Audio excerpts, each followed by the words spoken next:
Now, let's be clear. This isn't about counting anyone's pockets or looking for celebrities to be our saviors. But this is of them, more of a putting their money where their mouth is.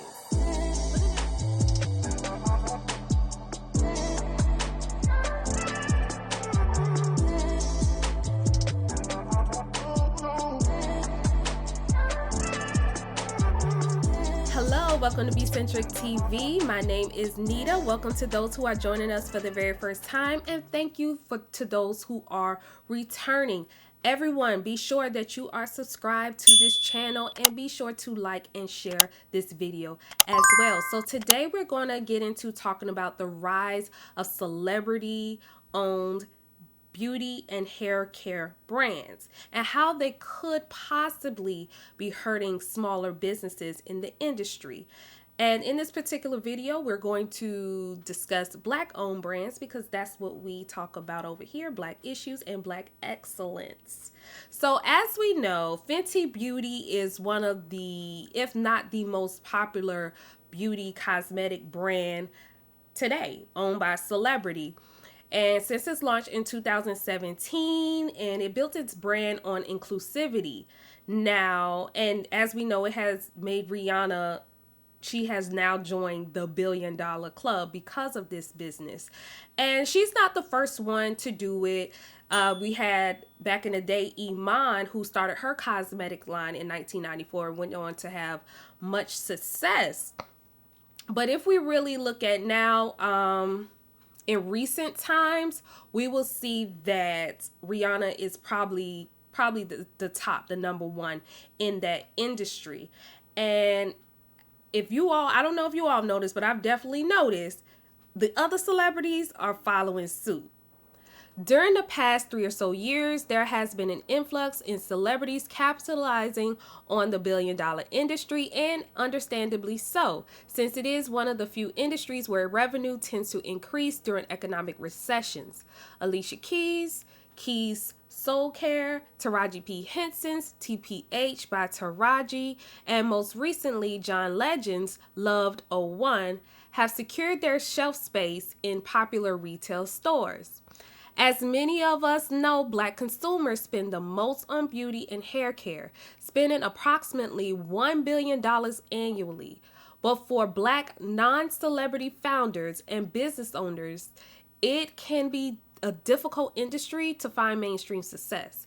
However, entrepreneurs like Jessica Dupart, Melissa Butler, Stormy Steele, Talia YG, Sharon Chutter, KJ Miller, Amanda Johnson, and Alicia Scott bring hope to smaller Black-owned beauty and hair care brands looking to achieve success in the highly competitive industry.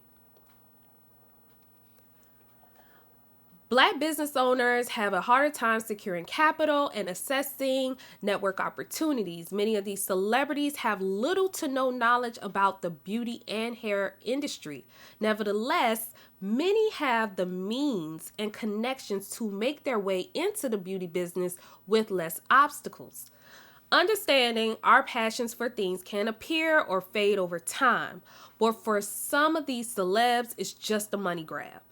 So, since there are so many celebrities who are pro-buy Black, is it possible for them to create their own initiatives to help Black non-celeb founders break into the industry? There is definitely room for celebs to have their own brands, but could they be starting to take up too much space? Startup costs prevent many Black founders from even getting off the ground. The average cost of starting a small business is around $40,000 in the first year. Startup costs may include legal fees, packaging and supplies, advertising and marketing, PR, education, training, machinery, tools, and a website. Some barriers include negotiating fair prices with suppliers and getting them to work with people they have no previous relationship with. For the first few years, many businesses will lose money or break even.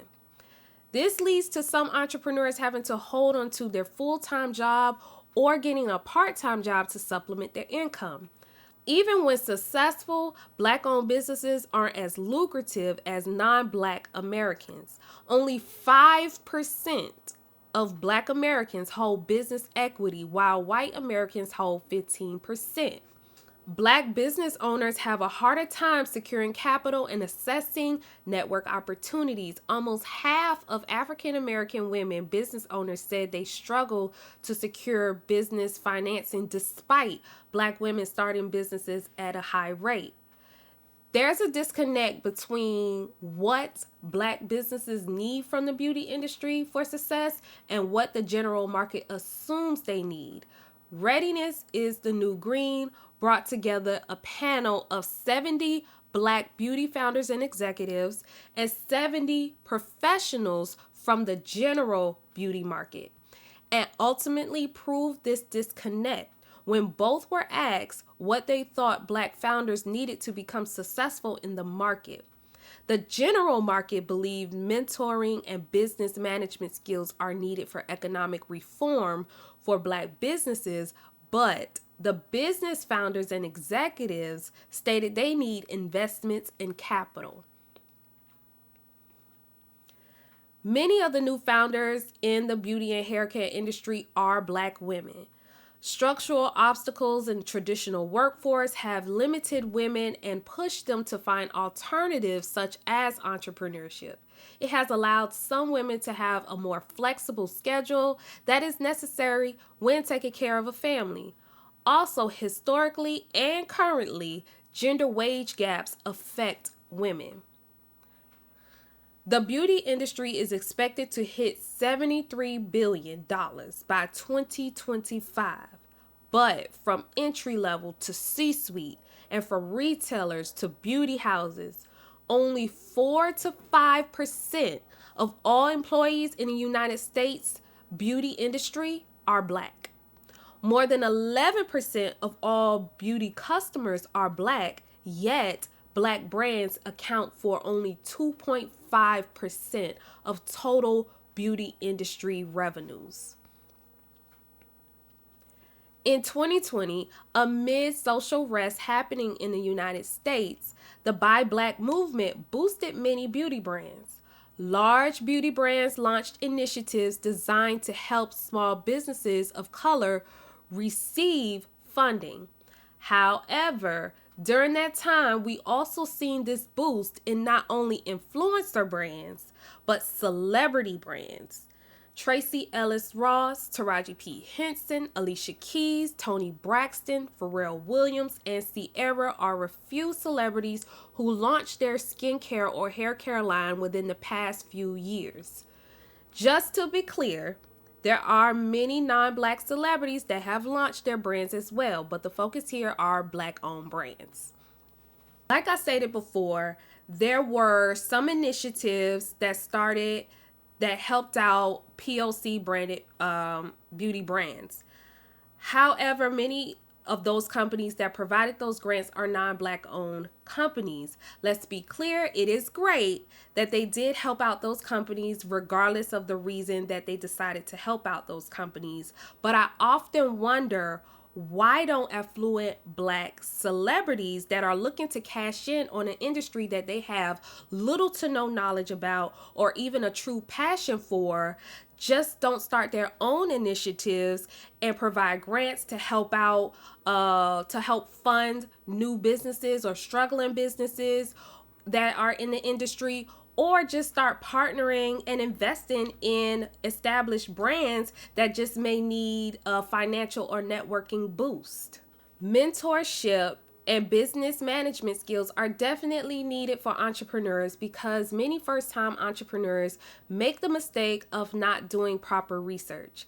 Nevertheless, many founders and executives are saying they need the coins. It takes money to make money. How much? That's to be determined based on your business. But research says for the average, it's about $40,000. Even for Black beauty companies who received grants and venture funding tend to raise 64% less than non-Black beauty companies. In addition, McKinsey reports out of 213 venture capital backed beauty companies, only 16 of them were Black founded. Considering all the facts indicating the difficulty for Black founders to thrive in the beauty and hair care industry, along with the influx of Black celebrity-owned brands. In addition to many of them advocating to buy Black, right?